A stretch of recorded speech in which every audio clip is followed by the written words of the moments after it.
রাজধানীর ever care হাসপাতালের সামনে আছেন সহকর্মী হাসান ওয়ালি। আমরা সরাসরি যুক্ত হব তার সঙ্গে। বিএনপি চেয়ারপারসন সাবেক প্রধানমন্ত্রী বেগম খালেদা জিয়ার শারীরিক অবস্থা কিন্তু ঠিক আগের মতো অর্থাৎ গত কয়েকদিন যাবৎ যে অপরিবর্তিত অবস্থা রয়েছে সেটিই রয়েছে। অর্থাৎ এখন পর্যন্ত কিন্তু তিনি যে শারীরিক অবস্থা খুব একটি ভালো সেটি বলার আসলে সুযোগ নেই।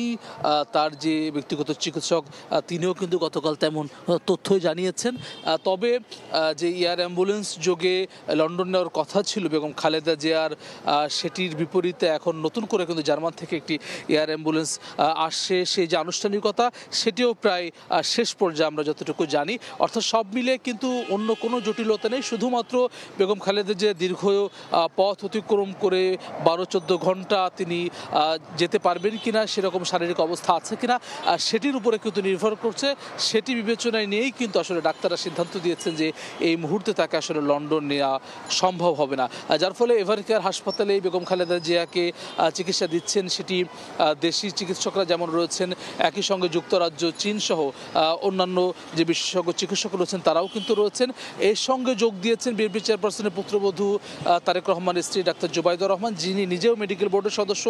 আমরা যতটুকু জানতে পেরেছি তিনি এই মুহূর্তে এভার কেয়ার হাসপাতালের ভেতরে অবস্থান করছেন। তো সব মিলিয়ে কিন্তু তার যে এখানকার যে চিকিৎসা সেটি খুব জোরে সোরে চলছে, অর্থাৎ যেই যতটুকু দরকার সেটিই চলছে। কিন্তু সারা দেশের নেতাকর্মী, বিএনপি নেতাকর্মী সহ দেশের মানুষের যে প্রত্যাশার জায়গা ছিল বা বিএনপির তরফ থেকেও যেটি চাওয়া হচ্ছিল লন্ডনে নিয়ে যাওয়ার ক্ষেত্রে, লন্ডনের যে বিখ্যাত ব্রিজ হাসপাতালে তিনি চিকিৎসা নেবেন, কিন্তু সেটি আসলে তার যে শারীরিক জটিলতা সেটির কারণে আসলে এই মুহূর্তে সম্ভব হচ্ছে না।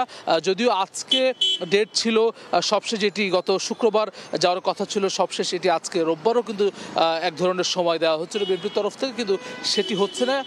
খুব দ্রুত সময়ের মধ্যে যদি তার শারীরিক অবস্থার পরিবর্তন হয়, অর্থাৎ আরেকটু উন্নতি হয়, তাহলে কিন্তু লন্ডনের যেই সিদ্ধান্ত নেওয়া আছে সেটি কিন্তু আসলে করবে। বিএনপির তরফ থেকে কিন্তু তেমনটি জানানো হচ্ছে, বাকি সব কিছু প্রায় চূড়ান্ত হয়ে আছে। শুধুমাত্র তার বেগম খালেদা জিয়ার শারীরিক অবস্থার কিছুটা উন্নতি হলেই তাকে লন্ডন নেওয়া হবে।